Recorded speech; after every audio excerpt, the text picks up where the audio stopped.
Perkenalkan, nama saya Bunda Marisa Maranikale, saya dari Universitas Kristen Artawacana Kupang dengan NIM 22190037, Prodi Akuntansi.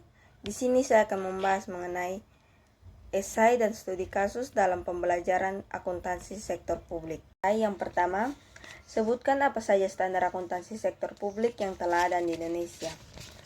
Yang pertama, standar nomenklatur. Yang kedua, standar akuntansi sektor publik atau SASP. Yang ketiga, standar pemeriksaan keuangan negara atau SPKN.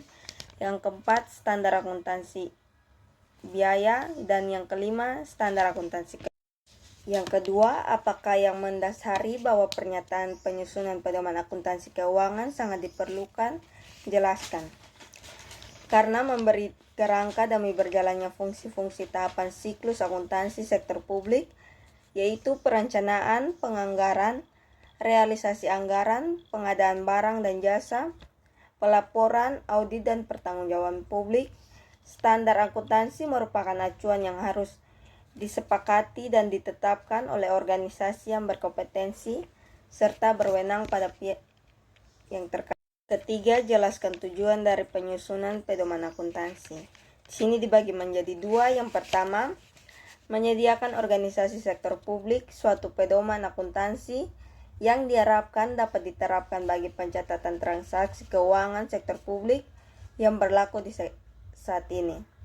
Yang kedua, menyediakan organisasi sektor publik suatu pedoman akuntansi yang dilengkapi dengan klasifikasi, rekening dan prosedur pencatatan, serta jurnal standar yang telah disesuaikan dengan siklus kegiatan organisasi sektor publik yang mencakup penganggaran dan pelaporan.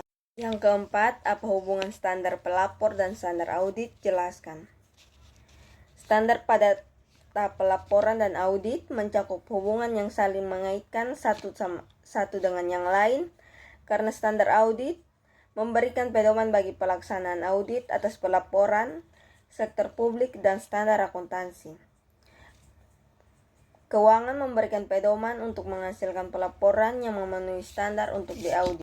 5. Coba uraikan dengan singkat tentang perkembangan pemikiran standar akuntansi sektor publik di Indonesia.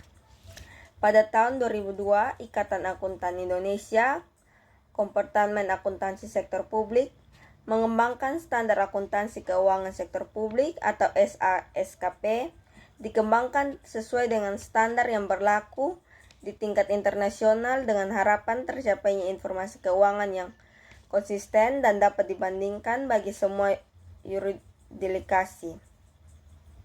Selama ini aktivitas akuntansi sektor publik dikelola dengan kualitas informasi keuangan yang belum baik. Dengan demikian, manajemen banyak berfokus pada kas dan aliran kas sehingga mengabaikan penganggaran, pelaporan, manajemen sumber lainnya yang dapat dikendalikan oleh organisasi sektor publik. Usaha ini dapat tantangan yang luar biasa dari berbagai birokrasi pemerintah saat itu, khususnya di Departemen Keuangan serta BPKP. Karena kedua lembaga itu berpendapat bahwa pengetahuan standar pencatatan dan pelaporan transaksi keuangan dialihkan kepada KSAP dalam pemerintahan. 6. Sebutkan dan jelaskan tahap-tahap dalam menyusun standar akuntansi. Yang pertama, evaluasi masalah pada tahap awal, yaitu komite penyusun standar mengidentifikasi masalah akuntansi dan pelaporan. Bila memenuhi kriteria untuk ditindaklanjuti dalam bentuk standar, masalah tersebut akan dimasukkan dalam agenda persidangan komite. Masalah harus diidentifikasi karena standar harus diterbitkan atas dasar permasalahan real, bukan atas dasar persepsi terhadap kejadian di masyarakat. B. Mengadakan riset dan analisis. Dilakukan oleh staf teknis komite penyusun standar satuan tugas. Hasil analisis akan diterbitkan dalam bentuk laporan riset. C. Menyusun dan mendistribusikan diskusi kepada setiap pihak yang berpentingan, berisi analisis terinci atas semua aspek masalah yang telah disidangkan pada tingkat awal. D. Mengadakan dengar pendapat umum. Hal ini dilakukan untuk membahas masalah yang diungkapkan dalam diskusi. Menganalisis dan mempertimbangkan tanggapan publik atas diskusi tersebut. F. Menerbitkan draft awal standar yang diusulkan. Untuk mendapatkan tanggapan tertulis dalam waktu 30 hari setelah penerbitan. G. Menganalisis dan mempertimbangkan tanggapan tertulis. H. Memutuskan apakah pernyataan akan diterbitkan atau tidak. Pernyataan ini dapat diterbitkan kalau mayoritas anggota komite penyusun menyetujuinya. Dan I. Menerbitkan pernyataan yang bersangkutan. Nomor 7. Jelaskan pengertian standar nomenklatur. Menurut Peraturan Menteri Keuangan Nomor 91/PMK 05/2007 tentang Bagan Akun Standar dan Peraturan Menteri Dalam Negeri Nomor 13/2006. Nomenklatur adalah daftar perkiraan atau akun buku besar yang ditetapkan dan disusun secara sistematis untuk memudahkan perencanaan pelaksanaan anggaran, pertanggungjawaban, dan pelaporan keuangan pemerintah. 8. Sebutkan hal-hal yang harus dipertimbangkan dalam menyusun standar nomenklatur. Yang pertama, kerangka kode harus memenuhi kebutuhan pemakaian dan metode pengelolaan data yang digunakan. Yang kedua, setiap kode harus mewakili secara unik unsur yang diberi kode. Yang ketiga, desain kode harus disesuaikan dengan tuntutan perubahan.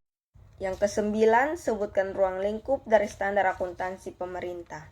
Yang pertama, pengakuan. Yang kedua, penyajian. Yang ketiga, pengukuran. Dan yang keempat, pengungkapan. Nomor 10, apakah tujuan disusun standar pemeriksaan keuangan negara? Uraikan. Untuk memastikan hasil pemeriksaan keuangan negara berkualitas dan dapat diandalkan, dengan demikian pengelolaan keuangan negara dapat menjadi lebih baik, akuntabel, transparan, ekonomis, efisien, dan efektif.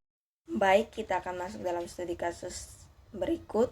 Jika teman-teman ingin membaca artikel studi kasus ini, teman-teman bisa mengetik link yang tertera pada deskripsi video di bawah ini. Yang pertama, dengan bahasa sendiri, simpulkan intisari dari artikel tersebut. BPK memberikan pendapat wajar tanpa pengecualian atau WTP atas laporan keuangan Lemhanas tahun 2007. BPK menilai penyajian LK Lemhanas telah disajikan secara wajar dalam semua hal material sesuai standar akuntansi pemerintah dan terjadi peningkatan dari tahun sebelumnya. Sehingga opini ini dapat dipertahankan dan dapat menjadi contoh atau motivasi bagi instansi pemerintah lainnya untuk menjalankan tugas dan fungsinya secara lebih baik. Nomor 2, apa peran dan manfaat standar akuntansi bagi pemeriksaan BPK? Yang pertama, untuk menyusun dan menyajikan laporan keuangan pemerintah. Yang kedua, untuk melakukan pemeriksaan keuangan negara.